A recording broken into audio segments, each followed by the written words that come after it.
porte fièrement ses couleurs aujourd'hui. Un maximum de bruit pour Nathan Bourrel. Le Dossard 89. Oui, Jean, vous avez fait l'un des grands favoris de Damien Besse. Damien Besse, deuxième aujourd'hui sur la course nocturne. Alors, il ne sera pas classé tout simplement parce qu'il est inscrit sur le combi. Il est...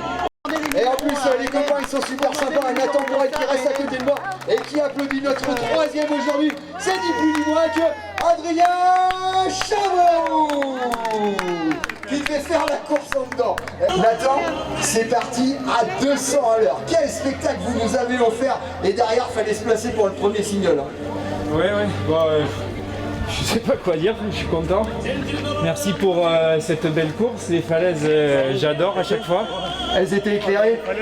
Ouais, la frontale à fond et ça marche bien. Apparemment, un passage relativement technique quand même sur le parcours. Hein. Ouais, mais ça me plaît bien. Ça me réussit bien. J'étais derrière Adri jusqu'à la descente dans les falaises et puis il m'a gentiment laissé passer et voilà. Non, je crois pas qu'il t'ait gentiment laissé passer. Vous êtes vraiment chassé. Je suis inscrit que sur le 90 du Périgord. 90, la Périgordine, c'est ça? Le Grand Trail du Périgord. Le Grand Trail du Périgord, ouais, un bel objectif qu'il va falloir prendre au sérieux. Ça va se préparer tout au long de l'été là. On le prend pas au sérieux, c'est un sport, c'est un jeu, c'est le plaisir. Voilà. Eh ben merci beaucoup Nathan. Nathan Bourrel, vainqueur aujourd'hui. Super état d'esprit, j'adore. Là sur le combi court, notre jeune espoir vient d'arriver, il prend la première place sur ce combi court.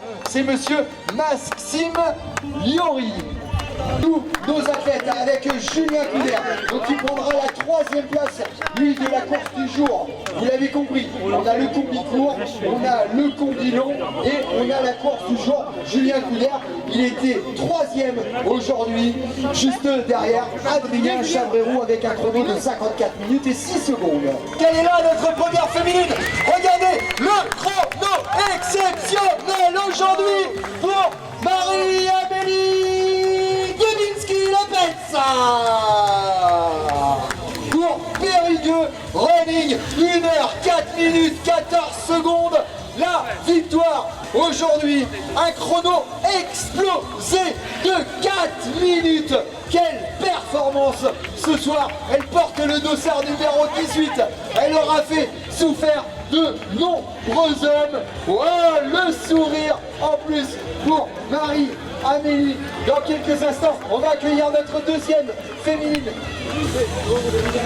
Elle est là, elle est juste sous l'arche. C'est Virginie Griffet, première Master 3. Et elle est en plus inscrite sur le combi. Donc, elle est sur le combi long. Donc, on attend toujours la deuxième de la course aujourd'hui. Comment ça s'est passé? Vu le sourire, j'imagine très bien. Très bien, très bien. Je parle les cailloux là. Ouais, au niveau de la falaise là-bas, ça devait bien glisser. J'ai bien marché dans les cailloux, ça faisait peur. Mais c'était chouette, vraiment très beau parcours, c'était vraiment chouette. Le balisage? Nickel. On pouvait pas se perdre. On pouvait pas se perdre. Et est-ce que ça t'a donné envie de te dire peut-être que demain, j'aurais peut-être pu prendre un dossard pour faire le combi, non? Ça te tâte pas? Non, au départ, je voulais faire le 20 km demain, mais je me suis blessée au jeu la semaine dernière, donc j'avais un peu peur, je suis restée sur le gauche. Des objectifs sur cette fin de saison? Enfin, sur la saison à venir, parce qu'on vient juste de la commencer. Et ben, le prochain, c'est le combiné des couteliers en 9,5-36 et après l'ultra tolérant en relais à 2. Ah yes, donc 2 x 50. C'est ça. Un parcours beaucoup plus plat. Oui. Beaucoup plus plat. Félicitations. Merci. Et on t'attend tout à l'heure pour la remise des récompenses, bien entendu. Bonne récupération à toi.